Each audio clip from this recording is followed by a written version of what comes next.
Hi guys, I am back with a new video और आज हम बात करने वाले हैं सीए फाइनल ऑडिट की प्रिपरेशन स्ट्रेटजी के बारे में। देखो, वीडियो में प्रिपरेशन स्ट्रेटजी स्टार्ट करने से पहले मैं आपको सिर्फ एक चीज़ बता देता हूँ कि मेरा एक्सपीरियंस क्या रहा था। एक्चुअली मैंने पहले 2 बार ग्रुप 1 दिया था और मेरे ऑडिट में 30s में मार्क्स आ रहे थे और ओवरऑल 190s में मार्क्स आ रहे थे, तो मैं हर बार 5-7 नंबर से रह रहा था। लेकिन नेक्स्ट टाइम में मेरे 40 क्रॉस हो गए थे ईज़िली। तो मैं आपको देखो इस तरह से टिप्स तो नहीं बता सकता कि हाँ, आपकी एग्ज़ाम्शन कैसे आएगी या आप किस तरह से, मतलब कोई गारंटी नहीं दे सकता 60 प्लस की। बट हाँ, मैंने कुछ गलतियाँ करी थी जिसकी वजह से मेरे मार्क्स 40s में रहे थे और मैं बहुत जल्दी रियलाइज़ भी कर गया था पेपर में, क्योंकि मतलब पेपर से पहले जो 1.5 डे था उसमें मैं 1-2 मेन चैप्टर्स अपने रिवाइज़ नहीं कर पाया था और 1-2 जो गलतियाँ पेपर में जाने के बाद पता चली। आई थिंक अगर उतना भी सफिशिएंटली मैं कर लेता तो 50 प्लस मेरे कहीं नहीं जा रहे थे। तो वो मैं आपको बहुत अच्छे से बता सकता हूँ। लेकिन हाँ, एक एग्ज़ाम्शन की गारंटी मैं नहीं दे सकता, क्योंकि जब मेरे खुद नहीं आए तो फिर मैं आपको उसके बारे में अच्छे से कैसे बताऊँगा। लेकिन हाँ, मैंने टीचर्स की बहुत सारी वीडियोज़ भी देखी थी पहले और उन स्टूडेंट्स की भी देखी थी जिनके 60 प्लस आए थे। तो ओवरऑल मतलब मैं आपको अपने एक्सपीरियंस के साथ वो चीज़ें शेयर कर सकता हूँ एक क्रक्स में बना के, कि मैं आपको इस वीडियो में जो चीज़ें बताऊँगा वो इस तरह से रहेंगी कि कुछ-कुछ चैप्टर्स ऐसे हैं जिनमें हमें क्वेश्चन बैंक करना चाहिए सिर्फ, या फिर मतलब थ्योरी पढ़ के काम चल जाएगा, या फिर कौन से चैप्टर मैंने किस टीचर से रेफ़र किए थे रिवीजन वीडियोज़ जो मुझे अच्छी लगी थी, तो वो मैं आपको बता दूँगा। मटेरियल मैं आपको बता सकता हूँ, एमसीक्यूज़ को कहाँ से पढ़ना है, कैसे पढ़ना है, तो वो सब चीज़ें मैं आपको बता दूँगा। तो इस तरह से मैं स्ट्रैटेजिकली आपको काफ़ी चीज़ें बता सकता हूँ जो मैंने इनकॉर्पोरेट करी थी, और इवन कोई ज़्यादा अच्छी तैयारी ना होने के बाद भी मतलब उस टाइम मेरा ग्रुप क्लियर हो गया था, क्योंकि मैं स्ट्रैटेजिकली थोड़ा-सा ज़्यादा चला था और उससे पहले मैं बस यही कर रहा था कि सिलेबस पढ़ता जा रहा था, तो उससे कोई बेनिफिट नहीं मिल रहा था मुझे। तो अब हम आ जाते हैं अपने मेन, हम स्टार्ट करते हैं वीडियो। उससे पहले मैं आपको बताना चाहूँगा कि अगर आप मेरे चैनल पर नए हैं तो चैनल को फटाफट से सब्सक्राइब कर दो, और वीडियो में एंड में जाते-जाते मैं आपको अपना व्हाट्सएप नंबर भी दे दूँगा, तो अगर आपको पर्सनल गाइडेंस लेनी हो मुझसे तो आप एक बार वहाँ कॉन्टैक्ट कर सकते हैं और उसके लिए नॉमिनल चार्जेस लगेंगे आपके। तो अब हम बात करते हैं ऑडिट के बारे में। तो ऑडिट को आपको किस तरह से प्रिपेयर करना है? देखो, सबसे पहली चीज़ तो मैं आपको बता दूँ, एक तो सबसे पहला पेपर आपका एफआर होता है, फिर एसएफएम, फिर ऑडिट। तो मेरी क्या स्ट्रैटेजी रहती थी कि मैं एफआर को ही 10 दिन पहले करना स्टार्ट कर देता था, 10 से 12 दिन पहले। उसमें क्या होता है कि एक तो आप एफआर को लास्ट के 5-6 दिन देते हो तो आप पैनिक कर जाते हो कभी अगर आपकी रिवीजन पूरी नहीं हुई। तो इसलिए मैं एफआर को 10 दिन पहले लेकर चलता था और मैं साथ में ऑडिट करता रहता था, क्योंकि ऑडिट ऐसा है ना, वो एंड तक आप करते रहो, आपको वो कम ही लगता है। तो रोज़ उसके लिए टाइम देना बहुत ज़रूरी रहता है, और इसी वजह से मैं मतलब एफआर को 10 दिन पहले कर लेता था। अब ऑडिट में जहाँ तक बात आती है कि ऑडिट हमें कैसे करना है, कहाँ से करना है, या एबीसी एनालिसिस क्या करना है, तो वो सारा अभी हम डिस्कस करेंगे। सबसे पहली चीज़ मैं आपको बता दूँ ऑडिट के बारे में कि अगर आपने कोई बैच लिया है या अभी आपकी क्लासेस कंप्लीट नहीं है, क्योंकि ये क्वेरी बहुत आती है मेरे पास कि अगर आपकी क्लासेस कंप्लीट नहीं है तो क्या आपको फास्ट ट्रैक बैच लेना चाहिए या रिवीजन वीडियोस से जाएँ? तो मैं आपको सबसे पहले एक चीज़ बता दूँ, किसी का भी कोई भी बैच लेने की ज़रूरत ही नहीं है। यूट्यूब पे इतनी रिवीजन वीडियोज़ अवेलेबल हैं, और ख़ासकर थ्योरी के लिए तो आपको रिवीजन वीडियोज़ से ऊपर कुछ भी नहीं चाहिए होता। फालतू का टाइम वेस्ट ही होगा, आप कोई भी बैच लेंगे और सिर्फ पैसे वेस्ट नहीं होंगे, आपका टाइम भी वेस्ट होगा। मेन चीज़ आपका टाइम है। तो रिवीजन वीडियोज़ के थ्रू जाएँ, आपके लिए बहुत बेनिफिशियल रहने वाला है, आपका बहुत टाइम सेव होगा। और रिवीजन वीडियोज़ के लिए मैं आपको बताता हूँ मैंने पर्सनली कौन-सा मटेरियल रेफ़र किया था।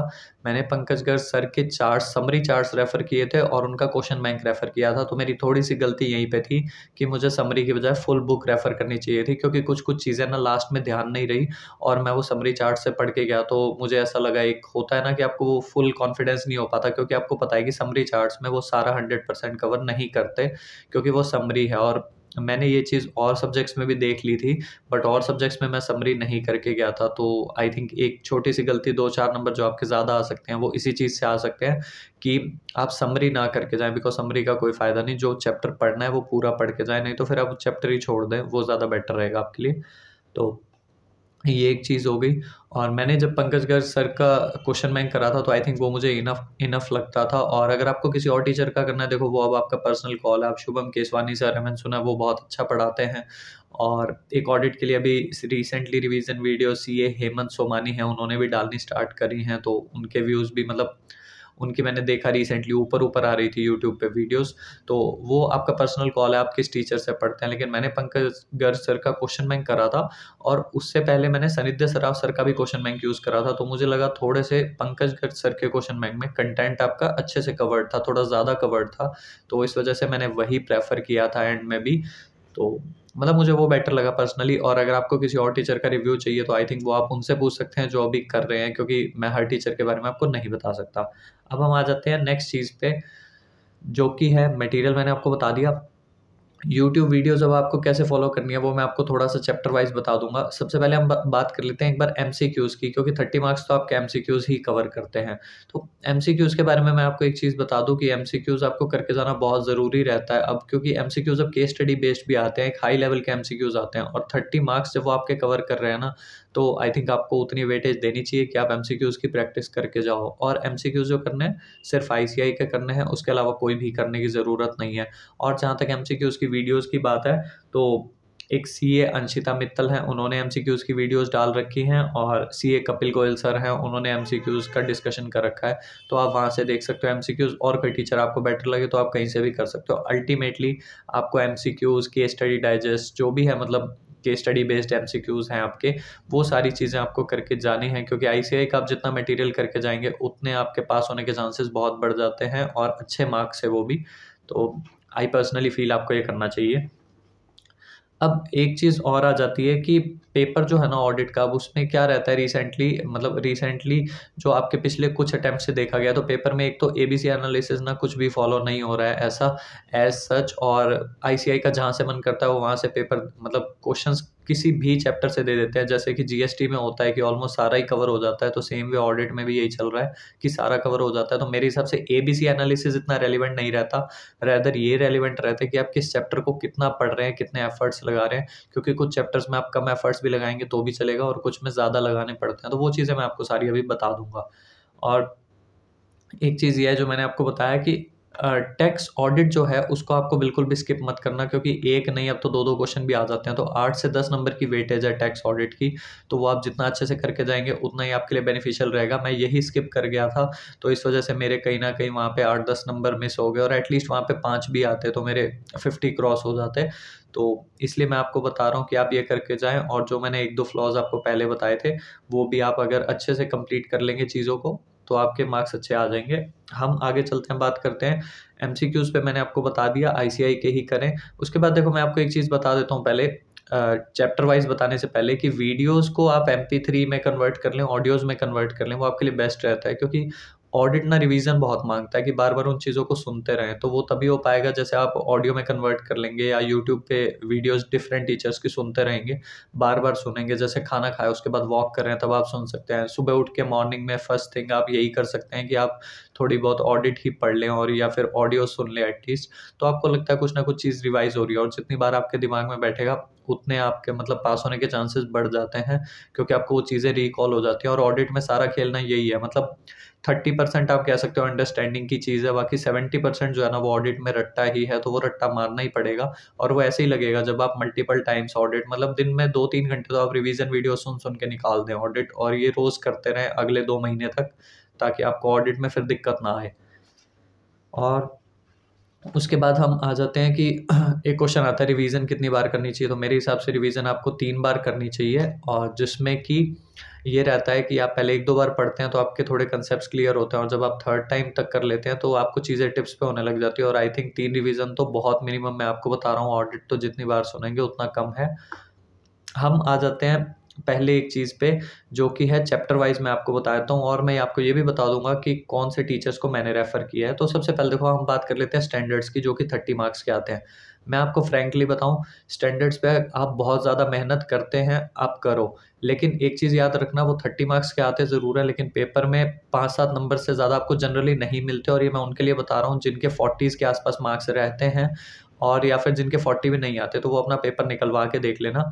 जनरली यही रहता है कि आप जो करके जाते हैं ना, मतलब स्टैंडर्ड्स जो आप पढ़ के जाते हैं, उसमें क्या रहता है कि आपको स्टैंडर्ड्स ना वहाँ पे मतलब समझ में नहीं आता कि इसमें कौन-सा स्टैंडर्ड लगाना है, तो क्वेश्चन तो आपका सारा वहीं पे गलत हो जाता है। एक ये होना कि आपको पता लग जाए, एक आइडिया लग जाए, वो रेयरली किसी स्टैंडर्ड में होता है, तो वहाँ पे आपको 1-2 नंबर मिल जाते हैं। या कोई क्वेश्चन ऐसा होता है जो बहुत ईज़ी आ गया, तो एज़ इट इज़ उसके 5-6 पॉइंट्स आप लिख आए, तो तभी आपको मार्क्स मिल पाते हैं। क्योंकि ऑडिट में सारा खेलना की पॉइंट्स का है, जितने आप की पॉइंट्स रट्टे मार के जा सकते हो, उतने रट्टे मारिए। नहीं तो अदरवाइज आईसीआई आपको नंबर नहीं देता, और खासकर ऑडिट में तो नहीं देता। और कहीं पे आप कुछ भी बना के लिख सकते हैं, लेकिन ऑडिट में एटलीस्ट की पॉइंट्स, उनकी हेडिंग्स, तो ये सारी चीज़ें, एसेज हैं तो अब एसेज के नाम अच्छे से आने चाहिए। प्रोफेशनल एथिक्स है तो उसमें क्लॉजेस के नंबर, वो सब, और थोड़ा क्लॉजेस को मतलब लिखते कैसे, क्वेश्चन की स्टार्टिंग कैसे करनी है, ये सब प्रेजेंटेशन बहुत मैटर करती है ऑडिट में। और इवन जब मैंने भी एग्ज़ाम दिया था तो मैंने बहुत सारे स्टूडेंट्स की वीडियोस देखी थी जिनमें कि उन्होंने बताया था कि उनके 60+ कैसे आए। तो एक जो कॉमन पॉइंट था वो यही था कि प्रेजेंटेशन बहुत मैटर करती है, तो आप उस चीज़ का ध्यान बिल्कुल रखें। सॉरी। उसके बाद हम आ जाते हैं, देखो मैं आपको एक चीज़ बताता हूँ, ऑडिट में ना आप ये सारी चीज़ें ना नोट कर लेना। एक तो अपना पेन कॉपी आप लेकर बैठना, आपके लिए बेनिफिशियल रहेगा, ताकि आपको ना तो दोबारा वीडियो देखनी पड़ी और थोड़ा आपको बेनिफिशियल रहेगा। तो मैं आपको बताता हूँ, प्रोफेशनल एथिक्स जहाँ तक है, प्रोफेशनल एथिक्स आपका 12 से 16 नंबर का आता है, ठीक है। ये आपका सबसे पहली चीज़ है जो आपकी बहुत स्कोरिंग भी है और बहुत ईजी भी पड़ती है। तो ये आपका मतलब, अगर आप एबीसी एनालिसिस एक सोचते हैं ना, तो उसमें ये ए कैटेगरी में बिल्कुल फर्स्ट नंबर पे है, फर्स्ट प्रायोरिटी पे है। क्योंकि मैंने पेपर निकलवा के देखा है, पूरे पूरे नंबर आ जाते हैं प्रोफेशनल एथिक्स में। तो इसलिए इसको बहुत अच्छे से करके जाएं, ताकि आप अच्छे से मार्क्स सिक्योर कर पाएँ। और अगर आपको एटलीस्ट 40-45 भी लेने हैं तो भी ये आपकी प्रायोरिटी ही रहनी चाहिए। स्टैंडर्ड्स को तो आप लास्ट में रखें, मतलब जो 1.5 डेज़ है ना, उसमें अपने स्टैंडर्ड्स को ऐसे कर लेना, बीच-बीच में से उठा के कर लेना, कोई चैप्टर करा फिर स्टैंडर्ड्स। क्योंकि जितना आप चैप्टर्स कंप्लीट करके जाएँगे, प्रायोरिटी पे चैप्टर्स को रख के जाएँगे, उतना बेटर रहेगा। क्योंकि स्टैंडर्ड्स का वो हाई लेवल तो आना ही है ना। अब जैसे लॉ में डायरेक्टर है, जब वो 28-30 नंबर का आता है वो 3 चैप्टर, तो उसमें आपको भी पता है कि वो कैसे टिपिकल क्वेश्चंस होते हैं। चाहे वो 30 नंबर का होता है, लेकिन क्वेश्चंस इतने घुमा के और वहाँ पे सारे सेक्शंस मिक्स करके दिए होते हैं। तो सेम वे ऑडिट में भी यही होता है कि आपका जो स्टैंडर्ड्स है, वो वेटेज तो बहुत अच्छी रखते हैं, लेकिन क्वेश्चंस बहुत ही हार्ड लेवल के होते हैं। और ये आपको भी पता है, और कई बार तो प्रोनाउंसमेंट्स में से भी क्वेश्चन आ रहे हैं, तो आप कितना ही पढ़ के जाएँगे। तो बेटर है कि और जो चीज़ें उनको अच्छे से करें। तो जैसे आपका प्रोफेशनल एथिक्स है, तो उसमें अच्छे से फॉर्मेट की कंक्लूज़न क्या है, उसमें इंट्रो, मतलब आप क्या केस को एक्सप्लेन कर रहे हैं, क्या प्रोविज़न है, वो सारी चीज़ें मतलब अच्छे से लिख के आएँगे प्रोफेशनल एथिक्स में। और हाँ, एक चीज़ और है, एक मैं आपको ट्रिक बता देता हूँ। प्रोफेशनल एथिक्स में अगर आपको यूँ लगे कि मेरे को अच्छे से क्लॉज़ का नंबर नहीं समझ में आ रहा, तो as per the relevant provision, relevant clause इस तरह से लिख दें, या रेलेवेंट शेड्यूल लिख दें, अगर आपको शेड्यूल तक नहीं पता चल रहा। क्योंकि उससे ये है कि आपका एटलीस्ट मार्क्स 1-2 कम आ सकते हैं, लेकिन आपका पूरा ज़ीरो नहीं करेंगे। वो 1-2 नंबर दे देते हैं, सिर्फ़ इसी चीज़ के कि आपने एटलीस्ट कुछ ना कुछ तो लिखा ही है ना, वो कहीं से भी आपको 1 आधा नंबर दे देंगे। ये मैं आपको पर्सनल एक्सपीरियंस से ही बता रहा हूँ, मैंने खुद अपनी कॉपी निकलवाई थी, तो उसमें मैंने ऐसे ही करा हुआ था एक क्वेश्चन में, तो मुझे मार्क्स मिल गए थे। और उसके बाद आ जाते हैं, जैसे एक चैप्टर आपका कंपनी ऑडिट का चैप्टर है, ठीक है। कंपनी ऑडिट के चैप्टर में क्या रहता है कि कंपनी ऑडिट का चैप्टर एक ऐसा चैप्टर है कि अभी आप रिसेंटली देखेंगे ना, तो इतना आ नहीं रहा पेपर में। तो उसमें क्या रहता है, एक क्वेश्चन मैक्स टू मैक्स आता है। तो आप अगर प्रोविज़न पढ़ जाएँगे, क्वेश्चन बैंक से क्वेश्चन नहीं भी करेंगे, मतलब एक बार आपने कर रखे हैं कभी, तो ठीक है, मतलब ज़्यादा ध्यान नहीं देंगे क्वेश्चंस पे तो चल जाएगा। क्योंकि इतनी मेहनत अब करने का फ़ायदा नहीं। पहले 2-2 3-3 क्वेश्चन आते थे, अब एक ही क्वेश्चन मुश्किल से आता है। तो इसलिए इतना ही कर जाएँगे, आपके लिए इनफ रहेगा। ऑडिट कमेटी आपको ऑब्वियसली बहुत अच्छे से करना है। कंटेंट ही कर लेंगे आप सारा, तो वो क्वेश्चंस और कंटेंट एक ही बात हो जाती है। उसके बाद आपका पीयर रिव्यू होगा, ये आपको करना है। जैसे 4 ये चैप्टर हैं आपके, एनबीएफसी, बैंकिंग, इंश्योरेंस, पीएसयू। अब इसमें क्या है, देखो बैंकिंग तो हर बार एक क्वेश्चन आता ही आता है, तो बैंकिंग पे तो पूरी मेहनत करनी ही करनी है। और एनबीएफसी भी आपको अच्छे से करके जाना है। इंश्योरेंस आप क्वेश्चन बैंक से कर सकते हैं, आपके लिए आई थिंक इनफ रहेगा। पीएसयूज़ जो है वो भी मतलब सिर्फ कंटेंट कर लेंगे, तो मतलब ज़्यादा फ़र्क नहीं है उसमें। बैंकिंग आपको बहुत अच्छे से करना है, क्योंकि आप खुद पेपर उठा के देख लो, हर पेपर में एक क्वेश्चन आता ही आता है, और किसी से आए ना आए, बैंकिंग से आता है। और ऑटोमेटेड एनवायरनमेंट हो गया, आपका सीएफएस हो गया, तो इनके चांसेस ज़्यादा रहते हैं क्वेश्चंस आने के। तो आपको ये चैप्टर्स बहुत अच्छे से करने चाहिए। उसके बाद हम आ जाते हैं, और मैं आपको हर चैप्टर का नहीं बताऊँगा, जैसे कारो वगैरह भी है, तो आप उसमें क्वेश्चंस ज़्यादा ना करके सिर्फ कंटेंट पे फ़ोकस कर लें। इस तरीके से कर लेंगे तो ज़्यादा बेटर रहेगा, क्योंकि अल्टीमेटली आपको 1.5 डे में सिलेबस भी तो कवर करना है ना। तो आपको उस हिसाब से भी सोच के चलना पड़ेगा कि किस चीज़ को कहाँ से करना है, आपको अपनी कैपेसिटी के हिसाब से, कि बस मुझे समझ में आ जाए कि मैं कर पाऊँगा उस चीज़ को, तो वो बहुत बेटर रहेगा आपके लिए। देखो एसेज़ की मैं एक बात कर रहा था, तो एसेज़ मैंने जहाँ से किए थे, मैंने वीडियोज़ जो रेफ़र करी थी वो सीए ज्योति गर्ग हैं एक मैम, उनकी रेफ़र करी थी, और वो मुझे बहुत अच्छी लगी थी, बहुत कंसाइज़ थी। क्योंकि एक्चुअल में क्या होता है, आपको सारा पढ़ना तो खुद से ही है, तो टीचर जितना रिवीज़न में कम टाइम ले उतना बेटर है। और मैम की वीडियोज़ मुझे बहुत ही अच्छी लगी थी, तो मैंने सोचा आपको नाम बता देता हूँ, आपके लिए बेनिफिशियल रहेगा। बाकी ठीक है, आप किसी भी और टीचर की, रिसेंटली किसी टीचर की रेफ़र करना चाहें, वो आपकी मर्ज़ी है, बट मुझे उनकी बहुत बेटर लगी थी, तो इसलिए मैं आपको बता रहा हूँ। उसके बाद हम आ जाते हैं कि फिजिकल लॉस, तो आपको टैक्स ऑडिट आपको बिल्कुल भी स्किप नहीं करना, मैं पहले भी बता चुका हूँ। और उसके बाद जैसे आगे चैप्टर्स आपके जो आप क्वेश्चन बैंक से कर सकते हैं वो है क्वालिटी रिव्यू हो गया, इंश्योरेंस हो गया, पीएसयू हो गया, लाइबिलिटी ऑफ ऑडिटर। इनको आप सिर्फ क्वेश्चन बैंक से भी करेंगे तो उतना भी आपके लिए इनफ रहने वाला है। उसके बाद आपके ये 2-3 चैप्टर्स आते हैं, ये मोस्ट इंपॉर्टेंट आपके लिए पड़ जाते हैं, जिसमें कि क्या है आपके जैसे peer review, quality review, due diligence, investigation, forensic audit और इंटरनल मैनेजमेंट और ऑपरेशनल ऑडिट। इन चैप्टर्स में क्या है ना कि ये चैप्टर आप सोचते हैं कि आप स्किप कर जाओगे, कि आप कितना ही पढ़ के जाओगे, लेकिन मैं आपको बता दूं ये वो चैप्टर्स है जो मेहनत तो पूरी मांगते हैं, क्योंकि एक चैप्टर के अंदर ही मतलब 3-3 चैप्टर दिए, आप इस तरह से लगा सकते हैं, बहुत लेंथी पढ़ते हैं। लेकिन आप पेपर उठा के देखना, इनके जो क्वेश्चन होते हैं ना बहुत सीधे सीधे क्वेश्चन होते हैं। तो अगर आप इन पे अभी से मेहनत करनी स्टार्ट करोगे, अच्छे से निमोनिक्स बना लोगे, एक एक चीज़ को अच्छे से पढ़ लोगे पूरा टाइम दे के, तो पेपर में आप देखना मतलब वो जो 50 प्लस लाने में क्या होता है, मैं इनमें से ना थोड़े से सिलेक्टेड कर गया था और उस वजह से यही हुआ, जो मैं कर गया था उसमें से क्वेश्चन नहीं आया, दूसरे वाले चैप्टर में से क्वेश्चन आ गया। तो इसलिए मैं आपको बता रहा हूँ कि इन पे आप जितनी मेहनत कर जाओगे ना तो क्वेश्चन ट्विस्ट नहीं होके आएंगे। जैसे आप स्टैंडर्ड्स पे इतनी मेहनत करते हो और फिर आपको बाद में पता चलता है यार इतनी मेहनत करी कोई फायदा नहीं हुआ, क्वेश्चन भी नहीं समझ में आ रहा। तो इनमें ऐसा नहीं रहता, जितनी आप मेहनत करोगे यहाँ पे उतना ही आपको बेनिफिट मिलने वाला है, और एटलीस्ट 2 क्वेश्चन तो आते ही हैं इन 3 चैप्टर्स में से। तो बेटर यही रहेगा कि आप इन पे अभी से निमोनिक्स बना के पूरी मेहनत करनी स्टार्ट कर दो। और उसके बाद मैं आपको एक चीज़ बता दूं, जैसे ऑडिट प्लानिंग स्ट्रेटेजी एग्जीक्यूशन का है, रिस्क असेसमेंट, इंटरनल कंट्रोल का चैप्टर है। ये मैंने वैसे पर्सनली हर्षद जाजू सर से किया था, लेकिन अब तो मतलब बहुत टीचर की वीडियोज़ हैं, आप किसी से भी कर लो। मैं ये चैप्टर्स आपको इसलिए बता रहा हूँ, ये जो 2 चैप्टर हैं ये आपके एसेज से लिंक करते हैं, तो जब आप एसेज पढ़ रहे होंगे तो साथ साथ इन चैप्टर्स को भी कर लेना, आपके कंसेप्ट बहुत अच्छे से क्लियर हो जाएंगे। क्योंकि कई बार क्या होता है हम ना इन चैप्टर को मिस कर देते हैं, और इसमें क्या है जैसे रिस्क बेस्ड ऑडिट है या इस तरह के कुछ क्वेश्चन होते हैं, कुछ यूनिक अच्छी चीज़ें हैं जो रिपीटेटिवली एग्जाम में पूछी जाती हैं। तो इन चैप्टर्स को भी नहीं छोड़ना है, मतलब छोड़ना तो जनरली कोई भी चैप्टर नहीं है। तो इन चैप्टर्स को आप मतलब स्टैंडर्ड से लिंक करके कर सकते हैं, क्योंकि इनके नाम भी ऐसे ही हैं। तो ऐसे 315, 330 और 300 प्लानिंग, तो उन सब से लिंक कर रहे हैं, तो मतलब उनके साथ ही कर लेंगे स्टैंडर्ड्स के साथ, तो आपको कॉन्फिडेंस अच्छा आ जाएगा। तो मतलब ये मुझे सही लगा था ऐसे करना, तो मैंने ऐसे कर लिया था। और जहाँ तक बात है आईसीआई को, मैंने आपको बताया उनको निमो आपको जो कीवर्ड्स हैं उनको वो चाहिए होते हैं, तो अपना थोड़ा सा लिख के प्रैक्टिस करेंगे आप मेन कीवर्ड्स की, तो आपके लिए बेटर रहेगा, आपको याद भी रहेंगे। सॉरी। उसके बाद हर्षद जाजू सर का हो गया, सनिध्य सराफ सर की आप टेलीग्राम चैनल पे ऑडियोज़ भी सुन सकते हैं, वो आपके लिए बेटर रहेगा, मतलब मैंने सुनी थी मुझे सही लगी। और उसके अलावा आई थिंक मैंने आपको ये कुछ टीचर्स तो मैंने आपको बताए हैं।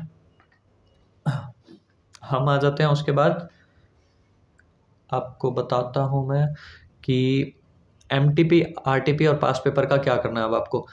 देखो ऑडिट में जहाँ तक बात है एमटीपी तो स्किप कर सकते हो यार। आरटीपी की जहाँ तक बात है बहुत इंपॉर्टेंट है, ज़रूर करके जाना, क्योंकि आरटीपी पेपर के लेवल जैसी होती हैं, सेम क्वेश्चंस नहीं होते, लेकिन आरटीपी का लेवल बहुत ही तगड़ा लेवल होता है, तो वो आपको करना बहुत ज़रूरी रहता है, ताकि आपको पेपर में कॉन्फिडेंस रहे कि यार मैं मतलब आईसीआई के लेवल जितना करके आया हूँ, तो अब बाहर से पेपर आएगा ना, बहुत गंदा पेपर आएगा, तो वो सबके लिए मुश्किल रहने वाला है। मतलब कई बार ऐसा होता है ना, हमें लगता है यार कि औरों को अच्छे से आता होगा पेपर, तो आप आरटीपी कर जाएंगे तो आपके ये सारे मतलब जो सेल्फ कॉन्फिडेंस है वो बूस्टअप हो जाएगा। और पास्ट पेपर आप ज़रूर करके जाएँ 2-3, क्योंकि उससे आपको पता चल जाता है पेपर का लेवल क्या आ रहा है, तो एक कॉन्फिडेंस अच्छा बिल्डअप हो जाता है।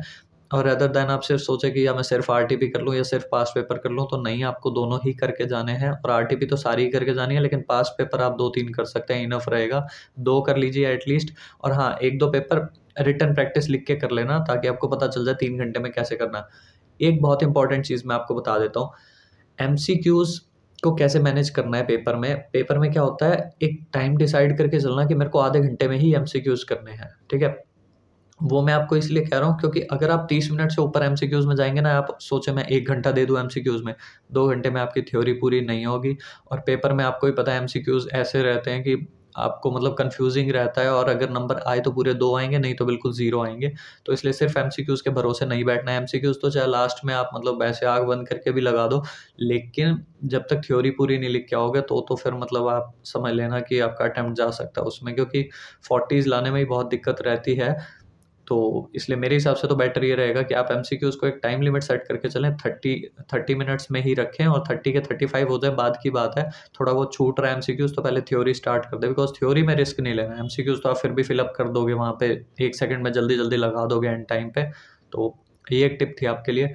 और जहाँ तक बात है कुछ अमेंडमेंट्स की बात आ जाती है, तो मैं आपको एक चीज़ बता दूँ कि अमेंडमेंट्स को आप करके जाएँ, अच्छे से करके जाएँ, क्योंकि अभी केस स्टडी बेस जब से आने लगा ना, तब से अमेंडमेंट्स रेलेवेंट हो गई। नहीं तो उससे पहले क्या चल रहा था कि लॉकडाउन से पहले जो अटेम्प्ट थे, तो सेम अटेम्प्ट में अमेंडमेंट ही नहीं आती थी, चाहे लॉ हो गया, चाहे ऑडिट हो गया, तो हम स्किप भी कर सकते थे, तो कोई दिक्कत नहीं रहती थी। लेकिन अब केस स्टडी बेस्ड एमसीक्यूज़ की वजह से ना अब अमेंडमेंट्स भी इम्पोर्टेंट हो जाती हैं, वो सेम ही अटेम्प्ट में पूछ लेते हैं। तो नहीं तो पहले ऐसा रहता था कि सिर्फ ग्रुप 2 में ही आपकी मेनली अमेंडमेंट्स बेस्ट रहती थी। तो उसके बाद हम आ जाते हैं, आपको 1-2 एग्ज़ाम की टिप्स दे देता हूँ जिससे आप और जल्दी कर पाएँगे। जैसे आप थ्योरी का पेपर स्टार्ट करेंगे, मान लो 2:30 बजे आपने थ्योरी लिखना स्टार्ट किया, तो बिल्कुल फुल स्पीड से लिखें, हैंडराइटिंग 1% भी मैटर नहीं करती। जैसा आप सोचते हैं ना कि मैं पेपर लास्ट के 5 मिनट में करूँगा, वही आप स्टार्टिंग के 5 मिनट से स्टार्ट करें, आपके 15-20 मिनट वहीं पे बच जाते हैं, क्योंकि जितना आप पेपर अटेम्प्ट करेंगे, उतने आपके मार्क्स आने के चांसेस ज़्यादा हैं। क्योंकि कहीं न कहीं आपको भी पता है कि आप कुछ ना कुछ लिख आएँगे, तो एटलीस्ट 0 की बजाय 1-2 तो नंबर मिल जाएँगे ना आपको। तो इसलिए बेटर है कि फुल स्पीड से पेपर करें। और दूसरी सबसे इम्पोर्टेंट चीज़, सीक्वेंस आपकी मैटर नहीं करती यार। आप सीक्वेंस कैसे भी लिखें, क्वेश्चन 1 का ए पार्ट आता है, 1 का ए कर दें, 2 का बी आता है वो कर दें। मतलब ऐसा नहीं है कि अब क्वेश्चन 1 का ए कर दिया फिर 2 क्वेश्चन स्टार्ट करना है आपको, मान लो, तो 1 के बी और सी के लिए आपको जगह छोड़ने की ज़रूरत है, बिल्कुल मत छोड़ें। फटाफट जो आता है क्वेश्चन नंबर, पार्ट नंबर डालें और फटाफट से करते जाएँ। आपको ही बेनिफिट मिलेगा, आपको ही बूस्ट अप मिलेगा और आपको ऐसे लगेगा कि 3:30 बजे तक आपको यूँ लगेगा कि देखो 30 नंबर के एमसीक्यूज़ कर लिए और 30-40 नंबर का पेपर भी कर लिया। तो मतलब मेरा तो 3.5 घंटे, मतलब 3:30 बजे तक, 1.5 घंटे में ही मेरा 50% से ज़्यादा पेपर हो गया। तो वो आपका कॉन्फिडेंस जो होता है ना, वही आपको एक्स्ट्रा नंबर दिलवाता है, क्योंकि जितना आप पैनिक करते हैं ना, उतना आप आई हुई चीज़ को भी भूल जाते हैं। और आई थिंक ये आपके लिए मोस्ट इम्पोर्टेंट चीज़ है कि आप इस टिप को बिल्कुल ध्यान में रखें। अब 1.5 डेज़ में मान लो आपको जैसे रिवाइज़ करना है, उसकी बात कर लेते हैं। तो मैं आपको बता दूँ, स्टैंडर्ड्स को मैंने आपको पहले ही बताया था कि 1-1, 2-2 करके चलें, उस तरह से बेटर रहेगा। क्योंकि अब जितना चैप्टर्स और कंटेंट ज़्यादा रिवाइज़ करके जाएँगे ना, उतना बेनिफिशियल रहेगा। और प्रोफेशनल एथिक्स हो गया, उसको तो आप बिल्कुल मतलब किसी हाल में भी मत छोड़ना। हो सके ना तो उसके क्लॉज़ेज़ को लास्ट में जाते-जाते दूसरी बार भी देख लेना, उसी 1.5 डेज़ में, मतलब पेपर से थोड़ी देर पहले। क्योंकि और नहीं तो बेटर ये है कि अगर आप स्टैंडर्ड्स इस तरह से कर रहे हैं ना कि 1-1, 2-2 करके कर रहे हैं, तो बिल्कुल लास्ट के 1 घंटा जो होता है ना पेपर से पहले, अगर आपके पास टाइम होता है पढ़ने का, तो उसमें आप स्टैंडर्ड्स देख लें ऊपर-ऊपर से। क्योंकि कई बार ऐसा हो जाता है कि एक स्टैंडर्ड के पॉइंट्स आपके वहाँ मतलब सेम क्वेश्चन आ गया, तो वो फँस जाएगा वहाँ पे, तो आपको स्टैंडर्ड्स में पूरे नंबर मिल जाएँगे। ऐसे कर लें। और प्रोफेशनल एथिक्स तो अपना मतलब एसएफएम का पेपर दे के आएँ, तो आते ही सबसे पहले कर लें, ताकि आपके जो स्कोरिंग चीज़ है ना, वो आपकी अच्छे से कवर हो जाएँ। फिर आपको मतलब जो-जो आप कर रहे हो, आपको उसका बेनिफिट भी मिलना चाहिए। अगर आप पूरा दिन स्टैंडर्ड्स लेके बैठ जाओगे, तो एक तो पूरा दिन निकल जाएगा स्टैंडर्ड्स में, और अगले दिन आपको लगता है यार अब एक ही दिन में मैं कितना कर लूँगा। तो इसलिए बेटर ये है कि स्टैंडर्ड्स एक साथ बिल्कुल मत करना 1.5 डेज़ में। और बाकी वैसे किसी चैप्टर में जनरली कोई लिंक नहीं है, मैंने आपको बता दिया था 1-2 चैप्टर्स में लिंक था, तो वो आप अच्छे से कर जाएँगे, आपका हो जाएगा। मैं एक बार चेक कर लेता हूँ और कुछ रहता तो नहीं है। हाँ जी गाइज़, तो मैं आपको ये बताता हूँ, जनरली कुछ भी स्किप नहीं हुआ है। मैंने आई थिंक मोस्टली सारे आपके जितने भी डाउट्स आ सकते हैं, वो भी मैंने आपके कवर कर दिए हैं। फिर भी कुछ रह जाए आप कमेंट बॉक्स में बताना। लेकिन हाँ, मैं आपको एक चीज़ बता दूँ कि मेरे साथ भी यही चीज़ हुई थी कि मेरे 40s में मार्क्स इसलिए थे, वो ईज़िली 50s में आ जाते, मतलब 5-7 नंबर बहुत आराम से बढ़ जाते। उसका रीज़न यही था कि एक तो मैं समरी से पढ़ गया था कुछ-कुछ चैप्टर्स को, तो वहाँ थोड़ा-सा मैं मिस कर गया, शायद वो चीज़ें रिवाइज़ नहीं कर पाया, तो मुझे अच्छे से याद नहीं थी। और दूसरी चीज़ ये थी कि मैं फिजिकल लॉज़ वाला ही मैं चैप्टर रिवाइज़ नहीं कर पाया था, कुछ इश्यू हो गया था। तो अगर आप वो भी कर जाते हैं, तो एटलीस्ट आपके 50-55 मार्क्स तो आपके कहीं भी नहीं जा रहे। और उसके अलावा आई थिंक मुझे थोड़ा-सा लगता है एग्ज़ाम्शन के लिए कि आप अच्छे से लिखते हैं या आपकी थोड़ी इंग्लिश ज़्यादा अच्छी है, मेबी प्रेज़ेंटेशन आपकी अच्छी है। मैंने हालाँकि अंडरलाइन वगैरह भी किया था, तो उन चीज़ों से भी इफ़ेक्ट पड़ता है, हर चीज़ का इफ़ेक्ट होता है। तो ये सारी चीज़ें मैंने फ़ॉलो करी और ये सारी मेरी गलतियाँ थी आई थिंक, जिससे आपके 40s की बजाय 50s में भी मार्क्स आ सकते हैं। और आई थिंक ये टिप्स और ट्रिक्स अगर आप अच्छे से फ़ॉलो करेंगे ना, तो आप खुद देखना आपको कितना बेनिफिट मिलेगा। क्योंकि ये चैप्टर वाइज़ जो मैंने बताया आपको कुछ-कुछ चीज़ें, तो आई थिंक आपको ये चीज़ें नोट कर लेनी चाहिए, आपके लिए बहुत बेनिफिशियल रहेगी। और लास्ट में जाते-जाते मैं आपको अपना नंबर बता देता हूँ, आप व्हाट्सएप पे मुझसे कॉन्टैक्ट कर सकते हैं 9996457191। तो हम मिलते हैं आपसे नेक्स्ट वीडियो में, तब तक के लिए टाटा बाय-बाय।